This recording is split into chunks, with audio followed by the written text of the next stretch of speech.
ವಿಘ್ನರಾಜ ವಿಶುದ್ಧವಾಣಿ ವಿಶಿಷ್ಟ ವಿಷ್ಣು ವಿಶೇಷ ಶಂಕರ ವಾಯು ಜಲ ಗಗನ ಅನಲ ಅಣು ಓಂಕಾರ ಬ್ರಹ್ಮಾಂಡ ಆದಿಮಧ್ಯಾಂತದ ವ್ಯಾಪ್ತಕ್ಕೆ ಸಚ್ಚಿತ್ ಆನಂದ ಆತ್ಮಜ್ಞಾನಕ್ಕೆ ರೂಪು ನೂರರ ಶುದ್ಧ ಚೈತನ್ಯಕ್ಕೆ ನಮೋ ನಮಃ. ಆತ್ಮೀಯ ಗೀತಾ ಜ್ಞಾನ ಯಜ್ಞದ ತಪಸ್ವಿಗಳೇ, ವೇದವ್ಯಾಸ ಮಹರ್ಷಿಗಳು ನೀವೇನ್ರಿ? ವೇದವ್ಯಾಸ ಮಹರ್ಷಿ ಯಾವಾಗಲೂ ಕಾಡಿನಲ್ಲಿರ್ತಾರಪ್ಪ. ವೇದವ್ಯಾಸ ಮಹರ್ಷಿಗಳು ಯಾವಾಗಲೂ ತಪಸ್ಸು ಮಾಡ್ತಾ ಇರ್ತಾರಪ್ಪ. ವೇದವ್ಯಾಸ ಮಹರ್ಷಿಗಳು ಮದುವೆನೇ ಮಾಡ್ಕೊಳ್ಳಿಲ್ಲಪ್ಪ. ಅಕಸ್ಮಾತ್ ನೀವು ಹಾಗಿದ್ರೆ ಬೇಕಾದ್ರೆ ನೀವು ಹಾಗೆ ಮಾಡ್ಬೋದಪ್ಪ. ನಾವು ಹಾಗಿರೋಕ್ಕಾಗೋದಿಲ್ಲ. ನಾವು ಸಾಮಾನ್ಯರು, ನಮಗೆ ಅವರ ಕಾನೂನು ಅನ್ವಯಿಸಬೇಕು ಅಂತೀವಿ. ಇಂಥದ್ದನ್ನೇ, ಈ ಕುಟಿಲ ಪ್ರಶ್ನೆಯನ್ನೇ ಕೃಷ್ಣನಿಗೆ ಅನ್ವಯಿಸ್ತಾರೆ. ಏನಂತ? ಕೃಷ್ಣ ಏನ್ರಿ, ಎಷ್ಟು ಜನ ಹೆಂಗಸರಪ್ಪ ಅವನಿಗೆ? 16,000 ಜನನಂತೆ. ಸಾಧ್ಯವೇ? ಮೊದಲನೇದು ಏನಿದು? ನ್ಯಾಯವೇ? ಇದು ಧರ್ಮವೇ? ಕೃಷ್ಣ ಕಂಡುಕೊಂಡವರನ್ನೆಲ್ಲ ಓಡ್ಬಿಟ್ನಲ್ಲಪ್ಪ ಅವ್ರ ಹಿಂದೆ. ಇದ್ಯಾವ ನ್ಯಾಯ ಇದು ಅಂತ ಪ್ರಶ್ನೆ ಕೇಳ್ತಾರೆ. ಇಷ್ಟು ಪ್ರಶ್ನೆಗಳು ನಿಲ್ಸಲ್ಲ. ಅವ್ರು ಹೇಳ್ತಾರೆ, ಕೃಷ್ಣನೇ ಹಾಗೆ ಮಾಡಿದ್ರೆ ನಾವ್ಯಾಕೊಂದು 2-3 ಜನಕ್ಕೆ ಹೋಗಬಾರ್ದು? ಇದು ಪ್ರಶ್ನೆ. ನಾನು ಹೇಳ್ತೀನಿ, 2-3 ಜನ ಅಲ್ಲ, 20 ಜನ ಹತ್ರಕ್ಕೆ ಹೋಗಿ ನೀವು. ಆದರೆ ಒಂದು ಕೃಷ್ಣ ಮರ್ಧ ಮಾಡಿ ನೀವು. ಕೃಷ್ಣ ಏನು ಮಾಡ್ದ? ಕಾಳಿಂಗ ಸರ್ಪದ ಮೇಲೆ ನರ್ತನ ಮಾಡಿದ್ನಪ್ಪ, ನೀವು ಮಾಡ್ರಿ. ಗೋವರ್ಧನಗಿರಿಯನ್ನ ಕಿರಿಬೆರಳಲ್ಲಿ ಎತ್ತಿನಪ್ಪ, ನೀವು ಎತ್ಬಿಡ್ರಿ. ನಾವು ಕಲ್ಗುಂಡೆ ಎತ್ತೋಕ್ಕಾಗೋದಿಲ್ಲ. ಅದು ಮಾಡೋಕಾಗದೇ ಇರೋರು ಹುಡುಗಿರು ಮಾತ್ರ ಹಿಂದಕ್ಕೆ ಹೋಗ್ತೀನಿ ಅಂದ್ಬಿಡ್ತೀರಿ ನೀವು. ಅದಲ್ಲ, ಕೃಷ್ಣನಿಗೆ ಆ ಶಕ್ತಿ ಇದ್ದದ್ದರಿಂದ ಇದು ಸಾಧ್ಯ ಇದೆ. ಅವನು ಎಲ್ಲರೂ ಸಾಧ್ಯ. 16,000 ಜನ ಗೋಪಿಕಾ ಸ್ತ್ರೀಯರ ಜೊತೆಗೆ ಒಬ್ಬ ವ್ಯಕ್ತಿ ಕಾಲ ಕಳೆದಿದ್ದಾನೆ ಅಂದ್ರೆ ಅದು ಮನುಷ್ಯನಿಗೆ ಸಾಧ್ಯವಿಲ್ಲದ ವಿಷಯ. ಅದು ಅಮಾನುಷ, ಅತಿಮಾನುಷ, ದೈವಿಕ ಶಕ್ತಿ ಇರತಕ್ಕಂಥವ್ರು ಹಾಗಾಗಬಹುದು. ನಮಗೆ ಹಾಗಾಗೋ ಯೋಗ್ಯತೆ ಇಲ್ಲದೆ ಇದ್ಮೇಲೆ ಇದನ್ನೆಲ್ಲ ನಾವು ಟೀಕೆ ಮಾಡ್ತಕ್ಕಂಥದ್ದಲ್ಲ. ಅದು ವಿಮರ್ಶೆ ಅಂತ ಅನ್ನಿಸೋದಿಲ್ಲ. ಅಥವಾ ದ್ರೌಪದಿಯ ಬಗ್ಗೆ ಕೇಳ್ತಾರೆ, ಎಂಥ ಒಳ್ಳೆಯ ಅವಕಾಶ ಅನ್ರಿ ದ್ರೌಪದಿಗೆ. 5 ಜನ ಗಂಡದ್ರು, ನಾವು ಒಬ್ಬರನ್ನ ಮದುವೆ ಆಗಬೇಕು, ಇಬ್ಬರನ್ನಾದ್ರೆ ನಮಗೆ ಸೆರೆಮನೆಗೆ ಹಾಕ್ತಾರೆ. ಇದ್ಯಾವ ನ್ಯಾಯ ಅಂತ. ಅದಕ್ಕೆ ನಾನು ಹೇಳ್ತೀನಿ, ದ್ರೌಪದಿ ಹುಟ್ಟಿದ್ದು ಬೆಂಕಿಯಲ್ಲಿ, ಅಗ್ನಿಕನ್ಯೆಯವಳು, ಯಜ್ಞಕುಂಡದಿಂದ ಹುಟ್ಟು ಬಂದ್ಲಪ್ಪ ಅವಳು. ನೀವು ಹುಟ್ಟಿ ಹಾಗೆ ನೋಡೋಣ. ಅದು ಬೇಡ, ಬೆಂಕಿನ ಸ್ವಲ್ಪ ಇಟ್ಕೊಂಡ್ರಿ ನಿಮ್ಮ ಜೇಬಿನಲ್ಲಿ, ನೀವು ಪ್ರಯತ್ನ ಪಡ್ಬೋದು. ನಮಗೆ ಆ ಯೋಗ್ಯತೆ ಇಲ್ಲದೆ ಇದ್ದಾಗ, ಆ ವಿಶೇಷವಾಗಿರತಕ್ಕಂಥ ಜನನವೋ ಶಕ್ತಿಯೋ ನಮಗೆ ಸಾಧ್ಯ ಇಲ್ಲದೆ ಇದ್ದಾಗ ಅವರನ್ನು ನಾವು ಟೀಕೆ ಮಾಡುವಂತಿಲ್ಲ. ನಮ್ಮ ಕಾನೂನುಗಳನ್ನು ಅವರಿಗೆ ಅನ್ವಯಿಸುವಂತಿಲ್ಲ. ನಮ್ಮ ದೇಶದ ಕಾನೂನುಗಳು, ನಮ್ಮ ಕಾಲದ ಕಾನೂನುಗಳನ್ನು ಮತ್ಯಾವುದೋ ಕಾಲದ ವ್ಯಕ್ತಿಗಳಿಗೆ, ಮತ್ತೆ ಯಾವುದೋ ಕಾಲದ ಶಕ್ತಿಗಳಿಗೆ ನಾವು ಅನ್ವಯಿಸಬಾರದು. ಹಾಗೆ ವೇದವ್ಯಾಸ ಮಹರ್ಷಿಗಳು ಅಂಬಿಕಾ ಅಂಬಲಿಕೆ ಇಬ್ಬರ ಜೊತೆ ಹೋಗ್ಬಿಟ್ರು. ಅದಲ್ಲ, ಅದು ಚರ್ಚೆಯೇ ಅಲ್ಲ. ಅವರ ವಿಶೇಷ ವ್ಯಕ್ತಿತ್ವ ಇತ್ತು. ಅವರು ಮಹರ್ಷಿಯಾಗಿದ್ದರು, ಅನುಗ್ರಹಿಸಿದರು ಅವರು ಅನ್ನತಕ್ಕಂಥ ಅರ್ಥದಲ್ಲಿಯೇ ನಾವು ಅದನ್ನು ಅಧ್ಯಯನ ಮಾಡಬೇಕು. ಹೇಗೂ ಇರಲಿ, ಅಂತೂ ವೇದವ್ಯಾಸ ಮಹರ್ಷಿಗಳು ಪ್ರಪಂಚಕ್ಕೆ ಜ್ಞಾನವನ್ನು ಕೊಟ್ಟಿದ್ದು ಅಲ್ಲದೆ, ಆ ಜ್ಞಾನ ಸೂರ್ಯನಷ್ಟು ಪ್ರಕಾಶವಾಗಿ ಪ್ರಖ್ಯಾತವಾಗಿರುವುದಷ್ಟೇ ಅಲ್ಲದೆ, ಆ ಜ್ಞಾನವೇ ವೈದಿಕ ಜ್ಞಾನವಾಗಿ ಇಡೀ ಪ್ರಪಂಚಕ್ಕೆ ತಾತ್ವಿಕ ಸಂದರ್ಶನವನ್ನು ಮಾಡಿಸಿದ್ದಷ್ಟೇ ಅಲ್ಲದೆ, ಮಹಾಭಾರತದ ವಂಶದ ಉದ್ಧಾರಕರಾಗಿ, ಮಹಾಭಾರತದ ವಂಶದ ಬೆಳಕಾಗಿ, ಮಹಾಭಾರತದ ವಂಶದ ಸೂರ್ಯನಾಗಿದ್ದರಿಂದ, ಮತ್ತೊಮ್ಮೆ ಹೇಳಿಬಿಡೋಣ, ನಮೋಸ್ತುತೆ ವ್ಯಾಸ ವಿಶಾಲ ಬುದ್ಧೇ ಫುಲ್ಲಾರವಿಂದಾಯತಪತ್ರ ನೇತ್ರ ಯೇನ ತ್ವಯಾ ಭಾರತ ತೈಲ ಪೂರ್ಣ ಪ್ರಜ್ವಾಲಿತೋ ಜ್ಞಾನಮಯ ಪ್ರದೀಪ. ವೇದವ್ಯಾಸರಿಗೆ ತಮ್ಮ ಕೃತಜ್ಞತಾ ಸಮರ್ಪಣೆಯನ್ನು ಮಾಡಿದ ಮೇಲೆ ಶ್ರೀ ಶ್ರೀ ಮಧುಸೂದನ ಸರಸ್ವತಿಗಳು ಮತ್ತೊಂದು ಶ್ಲೋಕವನ್ನು ಆರಂಭ ಮಾಡಿದ್ದಾರೆ. ಅತ್ಯಂತ ಪ್ರಸಿದ್ಧವಾಗಿರತಕ್ಕ, ಗಹನವಾಗಿರತಕ್ಕಂಥ, ಗಭೀರವಾಗಿರತಕ್ಕಂಥ 2ನೆಯ ಕೃತಜ್ಞತಾ ಸಮರ್ಪಣೆಯ ಶ್ಲೋಕ ಇದಾಗಿದೆ. ಇದು ಅರ್ಥ ಮಾಡಿಕೊಳ್ಳತಕ್ಕಂಥದ್ದು ವಿಶೇಷವಾಗಿರತಕ್ಕಂಥದ್ದು. ದಯಮಾಡಿ ಗಮನಿಸಿ ಇಲ್ಲಿ ಬರತಕ್ಕಂಥದ್ದನ್ನು. ಪ್ರಪನ್ನ ಪಾರಿಜಾತಾಯ ಸ್ತೋತ್ರವೇತ್ರಿ ಐಕಪಾಣಯೇ ಜ್ಞಾನಮುದ್ರಾಯ ಕೃಷ್ಣಾಯ ಗೀತಾಮೃತದುಹೇ ನಮಃ.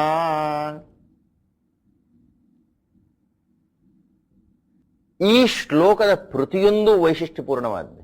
ಪ್ರಪನ್ನ ಪಾರಿಜಾತಾಯ ಸ್ತೋತ್ರವೇತ್ರ್ಯೈಕಪಾಣಯೇ ಜ್ಞಾನಮುದ್ರಾಯ ಕೃಷ್ಣಾಯ ಗೀತ ಅಮೃತ ದುಹೇ ನಮಃ. ನಿನ್ನ ನಮಸ್ಕಾರ ಮಾಡ್ತಾ ಇದ್ದೇನೆ. ಯಾರಿಗೆ ನಮಸ್ಕಾರ ಮಾಡ್ತಾ ಇದ್ದೇನೆ? ಮಹಾಭಾರತವನ್ನು ವ್ಯಾಸ ಮಹರ್ಷಿಗಳು ವಿರಚಿಸಿ ಕೊಟ್ಟರು ಸರಿ, ಯಾರ ಬಗ್ಗೆ ಬರೆದಿದ್ದಾರೆ ಅದನ್ನ? ನಮಿಸಿ ನಾರಾಯಣನ ನರನ ಪುರುಷೋತ್ತಮನ ವ್ಯಾಸ ವಾಗ್ದೇವಿಯರ ಬಳಿಕ ಪೇಳುವುದು ಜಯವ.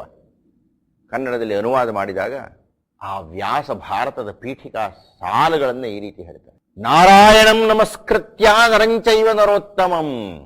ನಾರಾಯಣಂ ನಮಸ್ಕೃತ್ಯ. ಮಧುಸೂದನ ಸರಸ್ವತಿಗಳು ಹೇಳ್ತಾ ಇದ್ದಾರೆ, ನಾನು ವ್ಯಾಸ ಕೃಷ್ಣನಿಗೆ ನಮಸ್ಕಾರ ಮಾಡಿದ ಮೇಲೆ, ಕೃಷ್ಣ ದ್ವೈಪಾಯನರಿಗೆ ನಮಸ್ಕಾರ ಮಾಡಿದ ಮೇಲೆ, ನನ್ನ ಎರಡನೇ ನಮಸ್ಕಾರ ಆ ಇಡೀ ಮಹಾಭಾರತದಲ್ಲಿ ಸೂತ್ರಧಾರನಾಗಿದ್ದಾನಲ್ಲಪ್ಪ, ಸಿರಿಮೊಗದ ಕಿರುಬೆಮರ ತೇಜಿಯ ಖುರಪುಟದ ಕೆಂಧೂಡಿ ಸೋಂಕಿದ ಕುಡಿಮೀಸೆಯಲ್ಲಿ ಕೆಂಪಡರ್ದ ರೇಣುಗಳ ತರುಣ ತುಳಸಿಯ ದಂಡೆಯೊಪ್ಪುವ ಆ ಕೃಷ್ಣ, ಆ ಮಧುಸೂದನ, ಆ ನರಾಂತಕ, ಆ ಕೇಶವ, ಆ ಮಾಧವ, ಆ ಕೃಷ್ಣನಿಗೆ ನಮಸ್ಕಾರ ಮಾಡ್ತಾ ಇದ್ದೇನೆಯ್ಯ ನಾನು. ಪ್ರಪನ್ನ ಪಾರಿಜಾತಾಯ, ಮೊಟ್ಟ ಮೊದಲನೆಯ ಹೇಳಿಕೆ. ಆ ಕೃಷ್ಣ ಎಂಥವನಯ್ಯ ಅವನು? ಪ್ರಪನ್ನ ಪಾರಿಜಾತಾಯ. ಪ್ರಪನ್ನ ಅಂದ್ರೆ ಯಾರು ಕೃಷ್ಣನಲ್ಲಿ ಶರಣಾಗತರಾಗಿ ಬಿಡ್ತಾರೆ, ಯಾರು ಕೃಷ್ಣನನ್ನ ಕೃಷ್ಣ ನೀನೇ ಕಣಯ್ಯ ನನಗೆ ಅಂತ ನಂಬುತ್ತಾರೆ, ಯಾರು ಕೃಷ್ಣನಿಗೆ ತನ್ನನ್ನ ಸಮರ್ಪಣೆ ಮಾಡಿಕೊಳ್ತಾರೆ, ಅವರಿಗೆ ಪ್ರಪನ್ನ, ಪ್ರಪತ್ತಿ ಅಂದ್ರೆ ಶರಣಾಗತರಾಗತಕ್ಕದ್ದು ಅಂತ. ಪ್ರಪನ್ನ ಪಾರಿಜಾತಾಯ, ಅವರಿಗೆ ಪಾರಿಜಾತದಂತೆ ಇದ್ದಾನೆ ಆತ. ಅಂದರೆ ಕಾಮಧೇನು ಕಲ್ಪವೃಕ್ಷಗಳಂತೆ ಪಾರಿಜಾತ ಅನ್ನತಕ್ಕಂಥದ್ದು ಒಂದು ದೈವ ವೃಕ್ಷ. ಕಾಮಧೇನುವಿನ ಮುಂದೆ ಏನನ್ನು ಕೇಳಿದರೂ ಅದು ಪ್ರದಾನ ಮಾಡುತ್ತೆ. ಹಾಗೆ ಕಲ್ಪವೃಕ್ಷದ ಕೆಳಗೆ ಕುಳಿತು ಏನನ್ನು ಬಯಸಿದರೆ ಅದು ಸಿಗುತ್ತೆ. ಹಾಗೆ ಕೃಷ್ಣನಲ್ಲಿ ಯಾರು ತಮ್ಮ ಶರಣ್ಯ ಭಾವವನ್ನು ಅರ್ಪಣೆ ಮಾಡಿಬಿಟ್ಟಿದ್ದಾರೆ ಅವರಿಗೆಲ್ಲ ಅವನು ವರವನ್ನು ಕೊಡ್ತಾನೆ. ಅವನು ಕೇಳಿದ್ದನ್ನು ಕೊಟ್ಟುಬಿಡ್ತಾನೆ.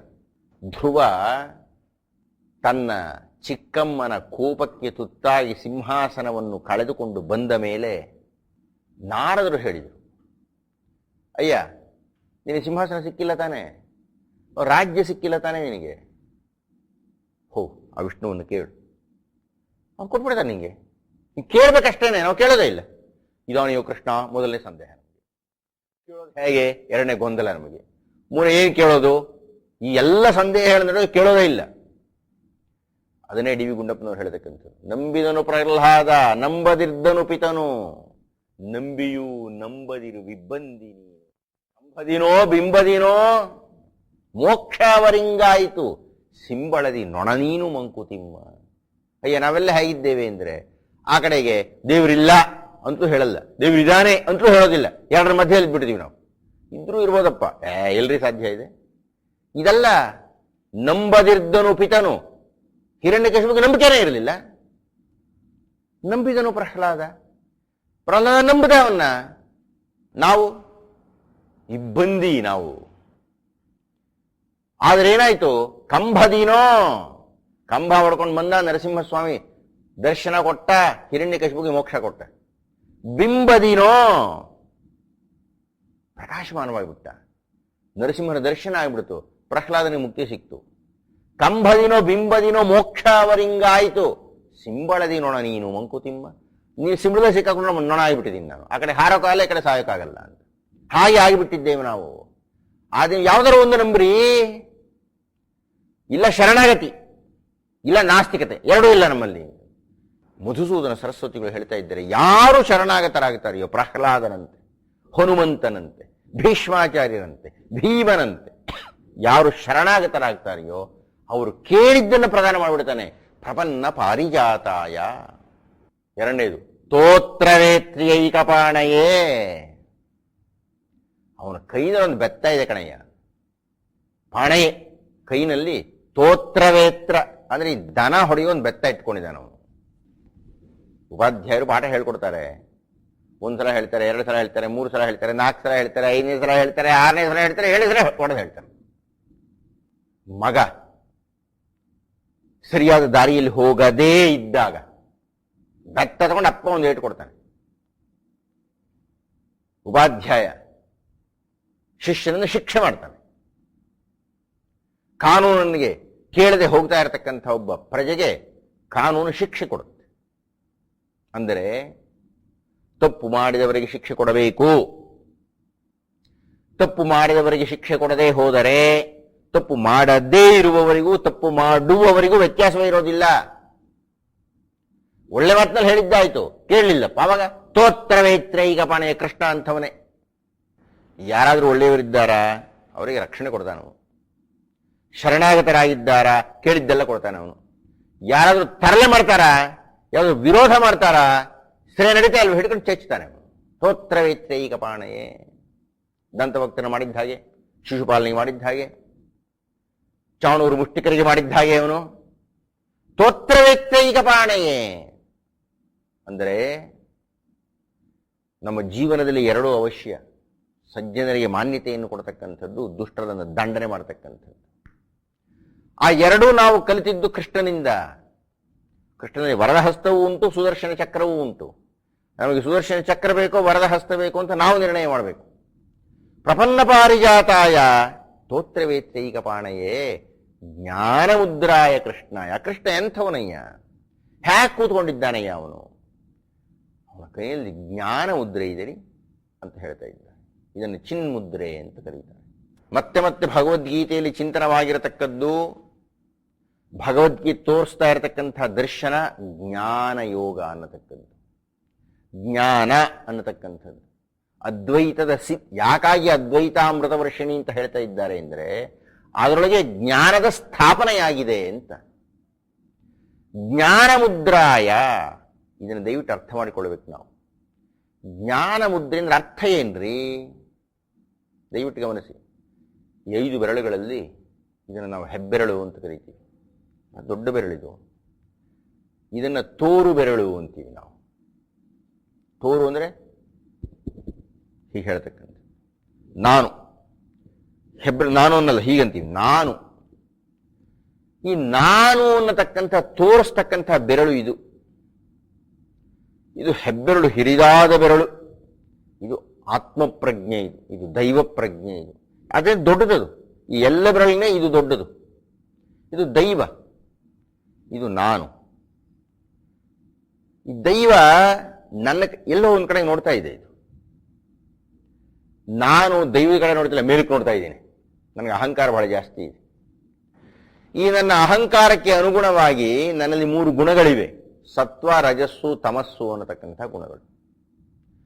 ಚಿನ್ಮುದ್ರೆ ಅಂದ್ರೆ ಅರ್ಥ ಏನಯ್ಯ ಅಂದ್ರೆ, ಜ್ಞಾನ ಮುದ್ರೆ ಅಂದ್ರೆ ಅರ್ಥ ಏನಯ್ಯ ಅಂದ್ರೆ, ದೈವ ನನಗೆ ವರ ಕೊಡೋದಕ್ಕೆ ಸ್ವಲ್ಪ ಬಗ್ಗುತ್ತೆ ಹೀಗೆ. ಆದರೆ ನಾನು ಹೀಗೇ ನೋಡ್ತಾ ಇದ್ರೆ ನನಗೆ ದೈವದ ಸಂಪರ್ಕ ಆಗೋದಿಲ್ಲ. ಸರಿ, ದೈವ ನಿನ್ನ ಪಡೆ ನೀರಯ್ಯ ಅಂತಂತ ಹೇಳುತ್ತೆ. ನಾನು ಈ ನನ್ನ ಅಹಂಕಾರವನ್ನು ಬಿಟ್ಟು ಸ್ವಲ್ಪ ಬಗ್ಗಬೇಕು ಸ್ವಾಮಿ. ಹಾಗೆ ಬಗ್ಗಿದಾಗ ದೈವ ಸ್ವಲ್ಪ ಮೇಲಕ್ಕೆ ಬರುತ್ತೆ, ನಾನು ಬಗ್ಗುತ್ತೀನಿ, ಪೂರಾ ಬಗ್ಗುತ್ತೀನಿ. ನಾನು ಪೂರಾ ಬಗ್ಗಿದ್ರೆ ದೈವದ ಸ್ಪರ್ಶ ಆಗುತ್ತೆ. ನಾನು ಬಗ್ಗುತ್ತಾ ಇದ್ದಾಗ ನನ್ನ ಗುಣಗಳು ಮೆಲ್ಲಗೆ ಬಗ್ಗೋಕೆ ಶುರುವಾಗುತ್ತವೆ. ಹೀಗಿರಲ್ಲ ಅವು. ಚಿನ್ಮುದ್ರೆ ಅಂದ್ರೆ, ಜ್ಞಾನ ಮುದ್ರೆ ಅಂತಂದ್ರೆ ದೈವದ ಕಡೆಗೆ ನಾನು ಅನ್ನತಕ್ಕಂಥ ಅಹಂಕಾರ, ಚಿತ್ ಅಂದ್ರೆ ಮನಸ್ಸು, ಇದು ಬಗ್ಗತಕ್ಕಂಥದ್ದು ಅಂತ. ಜ್ಞಾನ ಮುದ್ರಾಯ ಕೃಷ್ಣಾಯ. ಕೃಷ್ಣ ಯಾವಾಗಲೂ ಈ ಜ್ಞಾನ ಮುದ್ರೆಯಲ್ಲಿ ಇರ್ತಾನಂತೆ. ಹೇ ಪೆದ್ದ ಮನುಷ್ಯ, ನೀನು ಸ್ವಲ್ಪ ಬಗ್ಗಯ್ಯ ಅಂತ. ಹಿಂದಿನ ಕಾಲದ ಮನೆಗಳಲ್ಲಿ ಆ ಬಾಗಿಲುಗಳನ್ನು ಪುಟ್ಟದಾಗಿಡ್ತಾ ಇದ್ರು. ಆ ಬಾಗಿಲು ಹೇಳುತ್ತಂತೆ, ಅಯೋಗ್ಯ, ಎಲ್ಲೆಲ್ಲೋ ತಲೆ ಎತ್ಕೊಂಡು ನಡೀತೀಯ, ಒಳಗಾದರೂ ಬಂದರೆ ಸ್ವಲ್ಪ ತಲೆ ಬಗ್ಗಿಸ್ಕೊಂಡು ಬಾ. ದೇವಸ್ಥಾನಕ್ಕೆ ಪುಟ್ಟ ಬಾಗಿಲುಗಳನ್ನು ಇಡ್ತಾ ಇದ್ದಿದ್ದ ಕಾರಣ ಅದು. ಹಾಗೆ ಬಂದರೆ ತಲೆ ಹೊಡ್ಕೊಳ್ತೀಯ, ಸ್ವಲ್ಪ ಬಗ್ಗು, ದೇವನ್ ಸ್ವಲ್ಪ ಬಗ್ಗು ನೀನು. ಜ್ಞಾನ ಮುದ್ರೆ ಎನ್ನತಕ್ಕಂಥದ್ದು ನನ್ನನ್ನು ಬಗ್ಗಿಸತಕ್ಕಂಥ ವಿಧಾನ. ನಾನು ಬಗ್ಗಬೇಕು. ನಾನು ಬಗ್ಗಿದಾಗ ದೈವ ಬರುತ್ತೆ ನನ್ನ ಹತ್ರಕ್ಕೆ. ಆಗ ನನ್ನ ಗುಣಗಳೆಲ್ಲ ಬಗ್ಗುತ್ತವೆ. ಬರೀ ತಮಸ್ನಲ್ಲಿ ಹೀಗೆ ಇದ್ರೆ ನಿದ್ದು ಹೋಗ್ತಾ ಇರ್ತೀನಿ. ರಜೋಗುಣದಲ್ಲಿದ್ರೆ ಮಹಾ ಅಹಂಕಾರಿಯಾಗಿರ್ತೀನಿ. ಸತ್ವಗುಣದಲ್ಲಿದ್ರೆ ನಾನು ಮಹಾ ಸಾತ್ವಿಕ ಅನ್ನತಕ್ಕಂಥ ಶುದ್ಧ ಅಹಂಕಾರವು ಸೇರ್ಕೊಂಡ್ಬಿಟ್ಟಿರುತ್ತೆ ನನಗೆ. ಎಲ್ಲ ಬಗ್ಗಬೇಕು. ನಾನು ಬಗ್ಗುವುದರಿಂದ ದೈವವನ್ನು ನನ್ನ ಕಡೆ ಎಳ್ಕೊಳ್ಳಿಕ್ಕೆ ಪ್ರಯತ್ನ ಪಡ್ತೀನಿ. ಆಗ ಈ ಗುಣಗಳು ನನ್ನ ಜೊತೆಗೆ ಬಗ್ಗುತ್ತೆ. ಜ್ಞಾನಮುದ್ರಾಯ ಕೃಷ್ಣಾಯ ಗೀತ ಅಮೃತ ದುಹೇ ನಮಃ. ಗೀತೆ ಅನ್ನತಕ್ಕಂಥ ಅಮೃತವನ್ನು ಕೊಟ್ಟಿದ್ದೀಯ ನೀನು. ಗೀತಾ ಪಾನವನ್ನು ನಾನು ಮಾಡಿದ ಮೇಲೆ ನಾನು ಸಾಯಲ್ಲ. ನಾನು ಅಥವಾ ಸಾವಿನ ಹೆದರಿಕೆಯಿಂದ ಹೊರಗೆ ಬಂದ್ಬಿಡ್ತೀನಿ ನಾನು. ಯಾಕೆಂದ್ರೆ ಇದರೊಳಗೆ ಚಿಂತನೆ ಆಗಿರ್ತಕ್ಕಂಥದ್ದೇ ಸಾವಿನ ಬಗ್ಗೆ. ಅದರೊಳಗೂ 2ನೇ ಅಧ್ಯಾಯ ಸಾಂಖ್ಯಯೋಗ ಪೂರ ಚಿಂತನೆ ಆಗಿರ್ತಕ್ಕಂಥದ್ದು ಸಾವಿನ ವಿಷಯದಲ್ಲಿ. ಮೃತ್ಯು ಅನ್ನತಕ್ಕಂಥದ್ದಕ್ಕೆ ಮತ್ತೊಂದು ಅರ್ಥವನ್ನು ಕೊಟ್ಟದ್ದು ಕೃಷ್ಣ. ದೇಹಾಂತರ ಪ್ರಾಪ್ತಿ ಅಂತ ಹೇಳ್ತಾನೆ. ಅದು ನಾವು ಮುಂದೆ ಚಿಂತನೆ ಮಾಡೋಣ.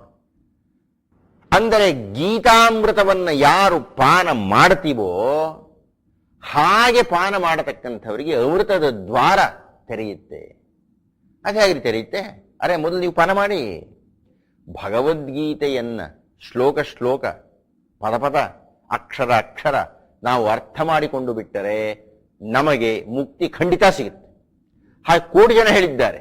ಬರೀ ಹೇಳಿರೋದಲ್ಲ, ಗೀತಾಧ್ಯಯನವನ್ನು ಮಾಡ್ತಾ ಮಾಡ್ತಾ ಮಾಡ್ತಾ ಮಾಡ್ತಾ ನಮಗೆ ಒಂದು ನೆಮ್ಮದಿ ಸಿಗುತ್ತೆ, ಒಂದು ಸಮಾಧಾನ ಆಗುತ್ತೆ. ಗೀತೆಯನ್ನು ಅಧ್ಯಯನ ಮಾಡಬೇಕು.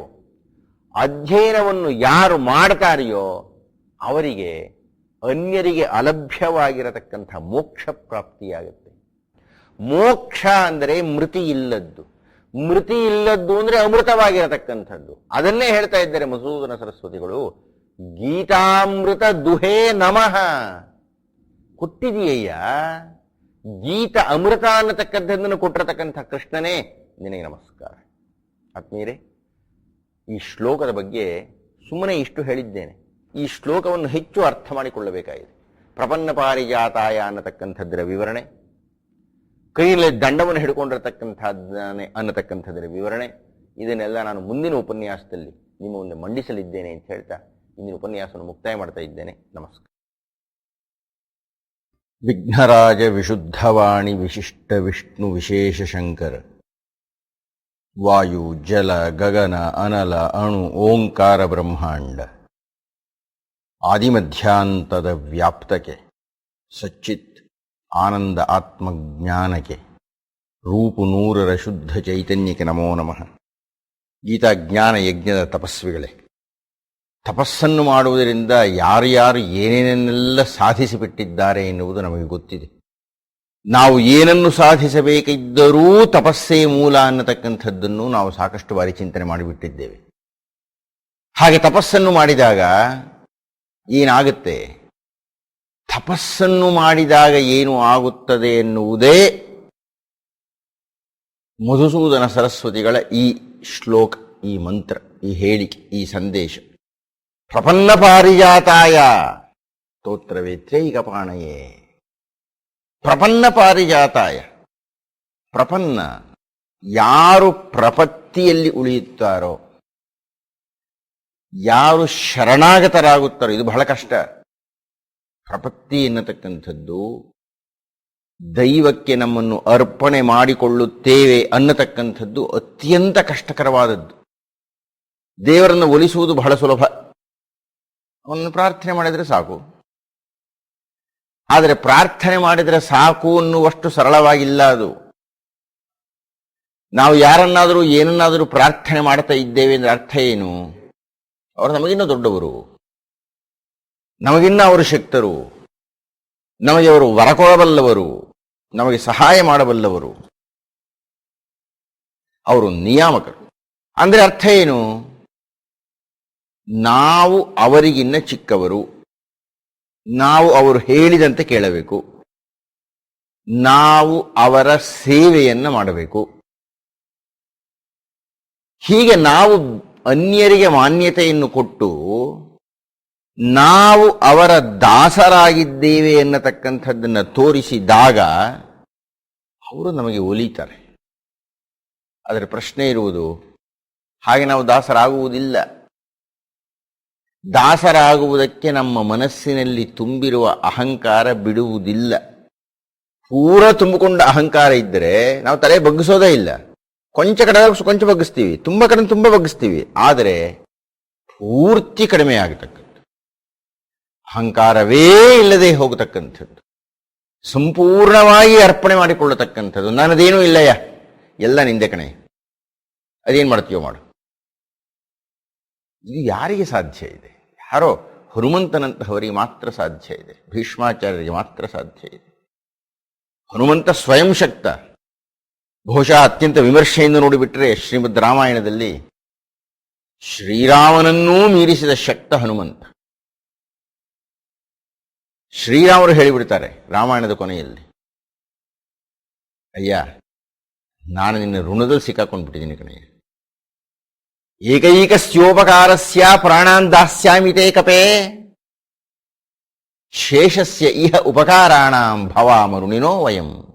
ಎಂಥ ದೊಡ್ಡ ಮಾತು ಶ್ರೀರಾಮರು. ಏಕೈಕಸ್ಯೋಪಕಾರಸ್ಯ, ಅಯ್ಯ ಹನುಮಂತ ನೀನು ಮಾಡಿರತಕ್ಕಂಥ ಒಂದೊಂದು ಉಪಕಾರ ಇಷ್ಟು ಮಾಡಿಬಿಟ್ಟಿದೀಯ ನೀನು. ಆ ಉಪಕಾರಗಳ ಪಟ್ಟಿಯಲ್ಲಿ ಏಕೈಕಸ್ಯೋಪಕಾರಸ್ಯ, ನೀನು ಮಾಡಿರುವ ಒಂದು ಉಪಕಾರಕ್ಕೆ ನಾನು ಪ್ರತ್ಯುಪಕಾರ ಮಾಡಬೇಕಾಗಿದ್ರೆ ಪ್ರಾಣಾನ್ ದಾಸ್ಯಾಮಿ ತೇ ಕಪೆ, ಇಡೀ ಪ್ರಾಣನೇ ಕೊಟ್ಬಿಡ್ಬೇಕಯ್ಯ ನಿಂಗೆ, ಅಂದ್ರೆ ಇಡೀ ಜೀವನವೇ ಕೊಡ್ಬೇಕಯ್ಯ. ಇಡೀ ರಾಮಾವತಾರದ ಪುಣ್ಯವನ್ನೇ ಕೊಟ್ರು ನೀನು ಮಾಡಿರತಕ್ಕಂಥ ಒಂದು ಉಪಕಾರಕ್ಕೆ ಸಮಾನ ಇಲ್ಲ ಕಣಪ್ಪ. ಶ್ರೀರಾಮರ ಮಾತು ನೋಡಿ, ಹನುಮಂತನನ್ನು ಯಾವ ಸಿಂಹಾಸನದಲ್ಲಿ ಕೂಡಿಸಿ ಈ ಮಾತನ್ನಾಡ್ತಾ ಇದ್ದಾರೆ. ಹನುಮಂತ ಅಷ್ಟು ಶಕ್ತನೇ, ಮಹಾಶಕ್ತನೇ, ಬ್ರಹ್ಮವರ ಪ್ರಸಾದನೆ, ಯಾರೂ ಆತನನ್ನು ಸೋಲಿಸಲಾರದಂತಹ ವಿಕ್ರಮನೆ. ಅಷ್ಟು ದೊಡ್ಡವನಾಗಿದ್ದರು, ಅಷ್ಟು ಹಿರಿಯನಾಗಿದ್ದರು. ಒಂದು ಅರ್ಥದಲ್ಲಿ ಶ್ರೀಮದ್ ರಾಮಾಯಣವನ್ನು ಕೂಲಂಕಷವಾಗಿ ಅಧ್ಯಯನ ಮಾಡಿಬಿಟ್ಟರೆ ಶ್ರೀರಾಮರಿಗೆ ಅಣ್ಣನ ಸ್ಥಾನದಲ್ಲಿ ಇರತಕ್ಕಂತಹವನು ಹನುಮಂತ. ಇಡೀ ಪರ್ವತವನ್ನೇ ಎತ್ತಬಲ್ಲಂಥ ಮಹಾಶಕ್ತ. ಹಾಗೇನು ಶ್ರೀರಾಮರೇ ಬಹಳ ದೊಡ್ಡವರು ಅಂದ್ರೆ ಶ್ರೀರಾಮರನ್ನೇ ತನ್ನ ಭುಜದ ಮೇಲೆ ಕೂಡಿಸಿಕೊಂಡಂಥವನು. ಅಂಥ ಶಕ್ತ, ಅಂಥ ಶಕ್ತ, ಅಂಥ ಮಹಾಬುದ್ಧಿವಂತ. ಬುದ್ಧಿಮತಾಂ ವರಿಷ್ಠಂ ಮನೋಜವಂ ಮಾರುತತುಲ್ಯ ವೇಗಂ ಜಿತೇಂದ್ರಿಯಂ, ಇಷ್ಟೆಲ್ಲ ಗುಣವಾಚಕಗಳು ಹನುಮಂತನಿಗೆ. ಅಂಥ ಹನುಮಂತ ರಾಮನಿಗೆ ತನ್ನನ್ನು ಅರ್ಪಣೆ ಮಾಡಿಕೊಂಡು ಬಿಡ್ತಾನೆ. ರಾವಣನ ಆಸ್ಥಾನದಲ್ಲಿ ಹನುಮಂತ ಬಂದಾಗ ಹನುಮಂತನನ್ನ ರಾವಣ ಪ್ರಹಸ್ತನ ಮೂಲಕ ಪ್ರಶ್ನೆ ಮಾಡ್ತಾನೆ, ಯಾರೇ ನೀನು? ಎಂಥ ಮಾತು ಹೇಳ್ತಾನ್ರಿ ಹನುಮಂತ. ಹಾಗೆ ನೋಡಿದರೆ ಕೇಸರಿ ಎನ್ನತಕ್ಕಂಥ ರಾಜನ ಮಗ, ಹನುಮಂತನೇ ಒಬ್ಬ ರಾಜಕುಮಾರ, ಹನುಮಂತನೇ ಒಬ್ಬ ರಾಜ, ಉತ್ತರಾಧಿಕಾರಿಯಾಗಿ ನೋಡ್ಬೇಕಾಗಿದ್ರಿ. ಆದರೆ ಹನುಮಂತ ಎಷ್ಟು ವಿನೀತ ಅಂದರೆ, ತನಗೆ ಪಾಠ ಹೇಳಿಕೊಟ್ಟಿದ್ರು ಗುರುಗಳು, ಸೂರ್ಯ ವ್ಯಾಕರಣವನ್ನು ಕಲಿತು ಪ್ರತಿನಿತ್ಯ ಸೂರ್ಯನ ಹತ್ತಿರ ವ್ಯಾಕರಣವನ್ನು ಕಲಿತು ನವವ್ಯಾಕರಣ ಪಂಡಿತನಾಗಿ ಬಿಟ್ಟ ಹನುಮಂತ. ಆ ಸೂರ್ಯನ ಮಗ ಸುಗ್ರೀವ, ಅವನಂದುಕೊಂಡ ನನಗೆ ಪಾಠ ಮಾಡಿಬಿಟ್ಟಿದ್ದಾರೆ, ಗುರುಗಳಾಗಿ ಬಿಟ್ಟಿದ್ದಾರೆ ಸೂರ್ಯದೇವರು, ಅವರ ಮಗ ರಾಜನಾಗಿದ್ದಾಗ ನಾನು ಅವನಿಗಿನ್ನ ದೊಡ್ಡವನು ರಾಜ ಅಂದ್ಬಿಟ್ರೆ ನಮ್ಮ ಗುರುಗಳಿಗೆ ಮಾಡಿದ ಅವಮಾನ ಅಲ್ಲವೇ ಅಂತ ಹೇಳಿ ಸುಗ್ರೀವನಿಗಿನ್ನ ಅತುಲ ಶಕ್ತನಾಗಿದ್ದರೂ ಸುಗ್ರೀವನಿಗೆ ಮಂತ್ರಿಯಾಗಿಬಿಟ್ಟೆ. ಹನುಮಂತನ ಬಹಳ ದೊಡ್ಡತನ ಅದು. ಸ್ವಯಂ ಶಕ್ತನಾಗಿದ್ದರು, ಕೇವಲ ಗುರುಮರ್ಯಾದೆಯನ್ನು ಕೊಡುವ ಕಾರಣದಿಂದ ಆ ಗುರುಪುತ್ರನಿಗೆ ಇವನು ಮಂತ್ರಿಯಾಗಿಬಿಟ್ಟ. ಅಷ್ಟು ದೊಡ್ಡ ವ್ಯಕ್ತಿತ್ವ ಹನುಮಂತ. ಶ್ರೀಮದ್ ರಾಮಾಯಣದಲ್ಲಿ ವಾಲ್ಮೀಕಿ ಮಹರ್ಷಿಗಳು ಬಾಲಕಾಂಡದಲ್ಲಿ ಯಾರ್ಯಾರು ಹುಟ್ಟಿದರು, ಯಾವ ಯಾವ ದೇವತೆಗಳಿಂದ ಅನ್ನುವ ಪಟ್ಟಿಯನ್ನು ಕೊಡ್ತಾ, ಸುಗ್ರೀವ ಸೂರ್ಯನಿಂದ ಹುಟ್ಟಿದ, ಇಂದ್ರನಿಂದ ವಾಲಿ ಹುಟ್ಟಿದ, ಹೀಗೆಲ್ಲ ಒಂದು ಪಟ್ಟಿಯನ್ನು ಕೊಟ್ಬಿಡ್ತಾರೆ. ಆದರೆ ಹನುಮಂತನ ವಿಷಯ ಬರ್ತಾ ಇದ್ದ ಹಾಗೆ ಸರ್ವವಾನರ ಮುಖ್ಯೇಶು ಬುದ್ಧಿವಾನ್ ಬಲವಾನಪಿ ಎಂದು ಬಿಡ್ತಾರೆ. ವಾನರರಿಗೆಲ್ಲ ಮುಖ್ಯ ಯಾರಯ್ಯ?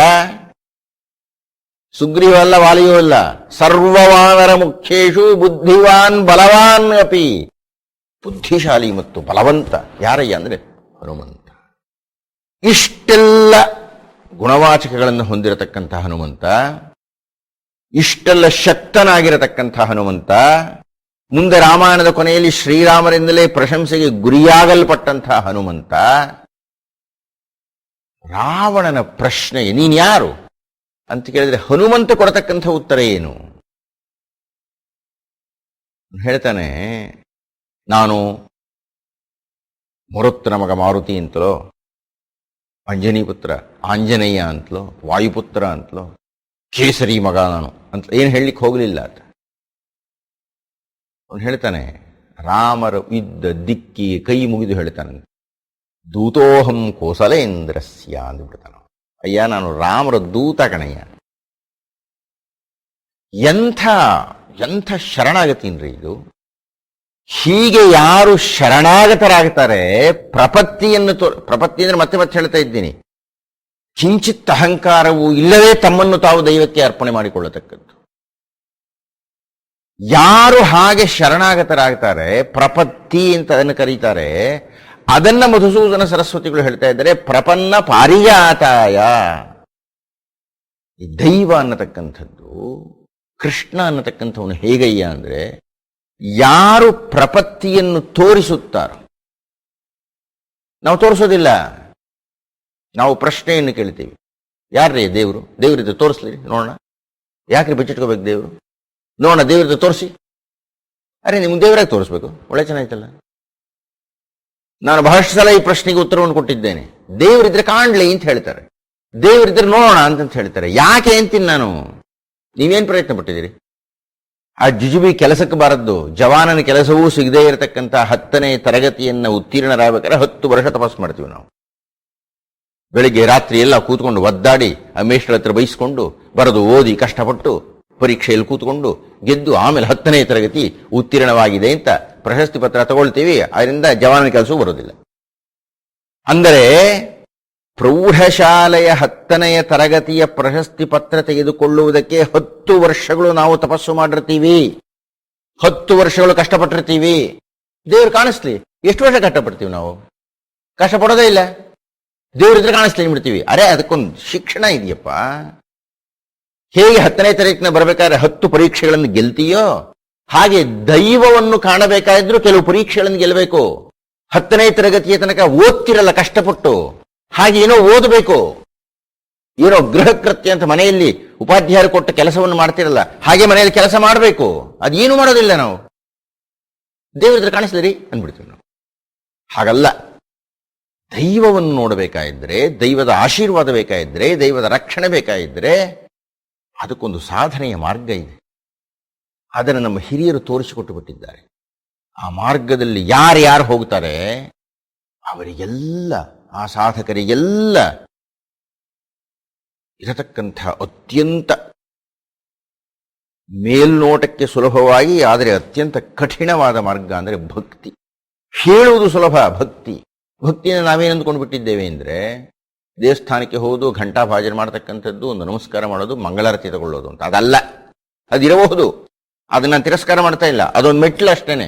ಅಲ್ಲೇ ನಿಂತ್ಕೊಂಡ್ಬಿಡ್ತೀವಿ ನಾವು. ಅಲ್ಲ, ಶರಣಾಗತಿ. ಗಜೇಂದ್ರ ಮೋಕ್ಷ ಇದಕ್ಕೆ ಬಹಳ ಒಳ್ಳೆಯ ಉದಾಹರಣೆ. ಆನೆ ಮೊಸಳೆಯ ಬಾಯಿಗೆ ತನ್ನ ಕಾಲನ್ನು ಕೊಟ್ಟು ಬಿಟ್ಟಿದೆ, ಸಿಕ್ಕಾಕೊಂಡ್ಬಿಟ್ಟಿದೆ. ಆ ಗಜರಾಜ ತನ್ನ ಸುತ್ತಮುತ್ತಲೂ ಇರತಕ್ಕಂಥ ಹೆಂಡತಿ, ಮಕ್ಕಳು, ಬಂಧುಗಳು ಎಲ್ಲರನ್ನೂ ಕರೀತಾ ಇದ್ದಾನೆ. ಹೇ ಸಹಾಯ ಮಾಡ್ರಿ, ಸಹಾಯ ಮಾಡ್ರಿ, ನನ್ನನ್ನು ಎಳೀರಿ ಆ ಕಡೆಗೆ, ಈ ಮೊಸಳೆ ಬಾಯಿನಿಂದ ನನ್ನನ್ನು ಬಿಡಿಸಿ ಅಂತ ಒದಾಡ್ತಾ ಇದೆ ಆನೆ.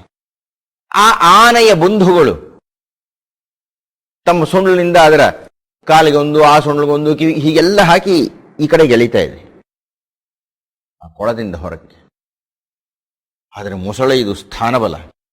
ಆ ಮೊಸಳೆಯ ಹಲ್ಲಿಗೆ ಸಿಕ್ಕಿಕೊಂಡಂಥ ಗಜ ಕಾಲಿನಲ್ಲಿ ರಕ್ತ ಸುರಿತಾ ಇದೆ, ಅದು ಒಳಗಡೆ ಎಳಿತಾ ಇದೆ. ಇಷ್ಟು ಆನೆಗಳು ಪ್ರಯತ್ನ ಪಟ್ಟರು ಈ ಗಜವನ್ನು ಮೇಲೆ ಕೆಳಲಿಕ್ಕೆ ಆಗಲಿಲ್ಲ, ಆಗೋದಿಲ್ಲ. ಯಾಕೆಂದ್ರೆ ನೀರಿನಲ್ಲಿ ಇರತಕ್ಕಂಥ ಮೊಸಳೆಗೆ ತನ್ನದೇ ಶಕ್ತಿ ಇದು. ಕೊನೆಗೆ ಆನೆಗೆ ಗೊತ್ತಾಯಿತು, ಬಹಳ ಅದ್ಭುತವಾದಂಥ ಸಂದೇಶ ಅದು. ನನಗೆ ಕಷ್ಟ ಬಂದಾಗ ನನ್ನ ಸ್ನೇಹಿತರೋ, ನನ್ನ ಹೆಂಡತಿನೋ, ನನ್ನ ಮಕ್ಕಳು ಯಾರೂ ನನಗೆ ಸಹಾಯ ಮಾಡೋಕೆ ಸಾಧ್ಯ ಇಲ್ಲ. ಪಾಪ ಪ್ರಯತ್ನ ಪಡ್ಬೋದು ಅವರು, ಸ್ನೇಹಿತರನ್ನ ಸಹಾಯ ಮಾಡ್ಬೋದು, ಹೆಂಡತಿ ಒದ್ದಾಡ್ತಾ ಸಹಕರಿಸಬಹುದು, ಎಲ್ಲರೂ ಸರಿ. ಆದರೆ ಎಲ್ಲ ಹುಸಿ, ಸಾಧ್ಯ ಆಗಲ್ಲ. ಅದರಿಂದ ನಾನು ಕಷ್ಟದಲ್ಲಿದ್ದಾಗ ಕೇವಲ ನನಗೆ ಸಹಾಯ ಮಾಡತಕ್ಕಂಥದ್ದು ದೈವ ಮಾತ್ರವೇ ಅಂತ ಹೇಳಿದ ಗಜೇಂದ್ರ ತನ್ನ ಸೊಂಡಿಲಿಗೆ ಆ ಕೊಳದ ಬದಿಯಲ್ಲಿ ಇದ್ದಂಥ ಕಮಲವೊಂದು ಸಿಕ್ತಂತೆ ಅದನ್ನು ಹಿಡ್ಕೊಂಡು ಕೂಗುತ್ತೆ, ಆ ವಿಷ್ಣು ಕಾಪಾಡಯ್ಯ ನನ್ನನ್ನು. ಆ ವಿಷ್ಣು ಏನೋ ಕೆಲಸ ಮಾಡ್ತಾ ಇದ್ದ. ಗಜೇಂದ್ರ ಯಾವಾಗ ತನ್ನ ಎಲ್ಲವನ್ನೂ ಮರೆತು, ಎಲ್ಲವನ್ನೂ ಬಿಟ್ಟು ಆ ಸೊಂಡಲಿನಲ್ಲಿ ಕಮಲ ಪುಷ್ಪವನ್ನು ತೆಗೆದು ವಿಷ್ಣುವನ್ನು ಧ್ಯಾನ ಮಾಡಿ ಕೂಗಿತೋ, ಕರೆಯಿತೋ, ಅವನು ಹಿಂದು ಮುಂದೆ ನೋಡಿದಂಥ ವಿಷ್ಣು ಆ ಗರುಡನ ನೇರಿ ಓಡಿ ಬಂದನಂತೆ, ಆ ಗಜೇಂದ್ರನಿಗೆ ಮೋಕ್ಷ ಕೊಡೋಣ ಅಂತ. ಯಾರು ಪ್ರಪತ್ತಿ ಮಾಡುತ್ತಾರೆ, ಯಾರು ಶರಣಾಗತರಾಗುತ್ತಾರೆ, ಪ್ರಪನ್ನ ಪಾರಿಜಾತಾಯ, ಅವರಿಗೆ ಅವನು ಪಾರಿಜಾತ ವೃಕ್ಷದಂತೆ ಕೇಳಿದ್ದನ್ನೆಲ್ಲ ಕೊಟ್ಬಿಡ್ತಾನ್ರಿ. ಎರಡನೆಯ ಭಾಗ ತೋತ್ರವೇತ್ರಿಯೈಕಪಾಣಯೇ. ಇದನ್ನ ಹಿಂದಿನ ಉಪನ್ಯಾಸದಲ್ಲಿ ಸೂಚ್ಯವಾಗಿ ಮಾತನಾಡಿದ್ದೆ. ಪಾಣಯೇ, ಕೈನಲ್ಲಿ ಅವನು ತೋತ್ರವೇತ್ರವನ್ನು ಇಟ್ಟುಕೊಂಡಿದ್ದಾನೆ. ಅಂದರೆ ಚಾವಟಿ, ಅಥವಾ ಈ ದನ ಕಾಯುವವರು ಕೈನಲ್ಲಿ ಇಟ್ಟುಕೊಂಡಿರತಕ್ಕಂಥ ಒಂದು ಬೆತ್. ಅದು ಯಾಕೆ ಬೇಕಾಗಿದೆ? ಹಸುಗಳ ಮಂದೆ ಹೋಗ್ತಾ ಇದೆ ಸ್ವಾಮಿ, ಪಶು ಸಮೂಹ ಹೋಗ್ತಾ ಇದೆ, ಎಲ್ಲ ನೆಟ್ಟಿಗೆ ಹೋಗ್ತಾ ಇರ್ತವೆ. ಆದರೆ ಯಾವುದೋ ಒಂದು ತುಂಟ ದನ, ಒಂದು ಹೋರಿ, ಅದು ಸ್ವಲ್ಪ ಆ ಕಡೆ ಈ ಕಡೆ ಹೋಲಿಕ್ಕೆ ಹೋಗುತ್ತೆ. ಅಂತಾನು ಟ್ರರ್ ಏನೋ ಶಬ್ದ ಮಾಡ್ತಾನವನು, ಅದು ಕೇಳಲ್ಲ. ಬೆದ್ದಲ್ಲಿ ಒಂದು ಏಟ್ ಕೊಡ್ತಾನೆ, ಅವು ಒಳಗೊಂದು ಸೇರ್ಕೊಳ್ಳುತ್ತೆ. ತೋತ್ರವೇತ್ರ ಅದು. ಒಳ್ಳೆಯ ಮಾತಿನಲ್ಲಿ ಕೇಳದೆ ಹೋದಾಗ ಕೆಲವು ಎತ್ತುಗಳನ್ನು ಗಾಡಿ ಕಟ್ಟಿರ್ತಾರೆ, ಅದು ಸುಮ್ಮನೆ ಮುಟ್ಟಿದ್ರೆ ಸಾಕು ಮುಂದಕ್ಕೆ ಹೋಗುತ್ತೆ. ಕೆಲವು ಬಾಲ್ ತಿರುವಿದ್ರೂ ಹೋಗೋದಿಲ್ಲ, ಅವಾಗ ಹಿಡ್ಕೊಂಡು ಒಂದು ಏಟ್ ಕೊಡ್ತಾನೆ, ನಾವು ಮುಂದಕ್ಕೆ ಹೋಗುತ್ತೆ. ವಿದ್ಯಾರ್ಥಿಗಳು ಅಮೇಶ ಪಾಠ ಮಾಡಿದ್ರೆ ಕಿಟಕಿಲಿ ಏನೋ ನೋಡ್ತಾನೆ ಇರ್ತಾರೆ, ಇಲ್ಲ ಗಮನಿಸಲ್ಲ. ಅವಾಗ ಉಪಾಧ್ಯಾಯ ಬಂದು ಒಂದು ಏಟ್ ಕೊಡಬೇಕು. ಯಾವಾಗ ಈಗ ನಾವು ಆನೆಗಳ ಸಮೂಹವನ್ನು ನೋಡಿದರೆ ಅಥವಾ ಸಿಂಹಗಳ ವೃಂದವನ್ನು ನೋಡಿದರೆ, ವಾಸ್ತವವಾಗಿ ಸಿಂಹಗಳಲ್ಲಿ ಆಹಾರ ಸಂಪಾದನೆ ಮಾಡತಕ್ಕಂಥದ್ದು, ಬೇಟೆಯನ್ನು ಎಳಕೊಂಡು ಬರತಕ್ಕಂಥದ್ದು ಎಲ್ಲ ತಾಯಿಯೇ. ಅಪ್ಪ ಬಹಳ ಸೋಮಾರಿ ಎದುರಿಗೆ, ಸುಮ್ಮನೆ ಅಪ್ಪ ಕೂತಿರ್ತಾನೆ ಅಷ್ಟೇ, ಹೆಂಡತಿ ತಂದ್ಕೊಟ್ಟಿದ್ದನ್ನು ಗಂಡ ತಿಂತಾನೆ. ಆದರೆ ಈ ಮರಿ ಸಿಂಹಗಳಿರುತ್ತಲ್ಲ, ಅದು ಅಮ್ಮನ ಮಾತು ಕೇಳಲ್ಲ. ಆ ಅಮ್ಮನ ಮಾತು ಕೇಳಿದ್ರೆ ಒಂದ್ಸಲ ಗರ್ಜನೆ ಮಾಡುತ್ತೆ ಅಂತ, ಅವು ಒಳಗೊಂದು ಸೇರ್ಕೊಂಡತ್ತು. ಅಪ್ಪನಾಗಿರತಕ್ಕಂಥವನು ತನ್ನ ಮಕ್ಕಳು ಹಾದಿ ತಪ್ಪಿದಾಗ, ತಪ್ಪು ಮಾಡಿದಾಗ ಒಂದಷ್ಟು ಶಿಕ್ಷೆ ಕೊಡಬೇಕು. ಶಿಕ್ಷೆ ಕೊಡತಕ್ಕಂಥದ್ದೇ ತಪ್ಪು ದಾರಿಗೆ ಹೋದವರು ಸರಿದಾರಿಗೆ ಬರಲಿ ಎನ್ನತಕ್ಕ ಉದ್ದೇಶ. ಅಪ್ಪ ಹಾಗೆ ಮಾಡಿದ ಮೇಲೆ ತಿಮ್ಮಪ್ಪ ಹೇಗೆ ಮಾಡಬೇಕು, ಆ ತಿಮ್ಮಪ್ಪನ ಅಪ್ಪ ಹೇಗೆ ಮಾಡಬೇಕು ಅಂದರೆ ತೋತ್ರವೇತ್ರೈಕಪಾಣಯೇ. ಯಾರು ಯಾರು ಯಾವಾಗ ಯಾವಾಗ ಆ ದೈವಕ್ಕೆ, ತಿಮ್ಮಪ್ಪನಿಗೆ, ಕೃಷ್ಣನಿಗೆ, ಶಿವನಿಗೆ, ದುರ್ಗೆಗೆ ನಾವು ಯಾವುದೋ ಒಂದು ಕಲ್ಪನೆಯನ್ನು ಇಟ್ಟುಕೊಂಡಿದ್ದೇವಲ್ಲ ದೈವ ಅಂತ, ಆ ದೈವಕ್ಕೆ ವಿಮುಖವಾಗಿ ಹೋದಾಗ, ದೈವಕ್ಕೆ ವಿಮುಖವಾಗಿ ಹೋಗುವುದು ಅಂದರೆ ದೈವ ನಿಂದನೆ ಮಾಡತಕ್ಕಂಥದ್ದು ಅಂತಲ್ಲ. ದೈವದ ಕೆಲವು ಗುಣಗಳಿವೆ. ನಾನು ಹಿಂದಿನ ಉಪನ್ಯಾಸದಲ್ಲಿ ಮಾತಾಡ್ತಾ ಇದ್ದೆ. ಶ್ರೀರಾಮರಿಗೆ ಕೆಲವು ಗುಣಗಳಿದೆ, ಕೃಷ್ಣನಲ್ಲಿ ಕೆಲವು ಗುಣಗಳಿದೆ, ನರಸಿಂಹನಲ್ಲಿ ಕೆಲವು ಗುಣಗಳಿವೆ. ಆ ಗುಣಗಳನ್ನು ನಾವು ಅಧ್ಯಯನ ಮಾಡಬೇಕು. ಆ ಗುಣಗಳನ್ನು ನಮ್ಮದನ್ನಾಗಿ ಮಾಡಿಕೊಳ್ಳಬೇಕು. ಆ ಗುಣಗಳನ್ನು ನಮ್ಮದನ್ನಾಗಿ ಮಾಡಿಕೊಂಡಾಗ ನಾವು ದೈವ ಪ್ರೀತಿಯನ್ನು ಮಾಡಿದ ಹಾಗಾಗುತ್ತೆ. ಅದಕ್ಕೆ ವಿರುದ್ಧವಾಗಿ ಮಾಡಿದರೆ ದೈವಕ್ಕೆ ಅಪ್ರಿಯ ಮಾಡಿದ ಹಾಗಾಗುತ್ತೆ. ಯಾರು ದೈವಕ್ಕೆ ಅಪ್ರಿಯ ಮಾಡ್ತಾರೆಯೋ ಅವರು ದೈವ ಪಥದಿಂದ ಪಕ್ಕಕ್ಕೆ ಹೋಗ್ತಾರೆ.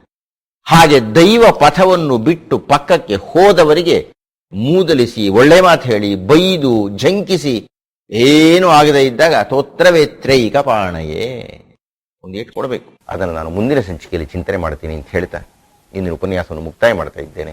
ನಮಸ್ಕಾರ.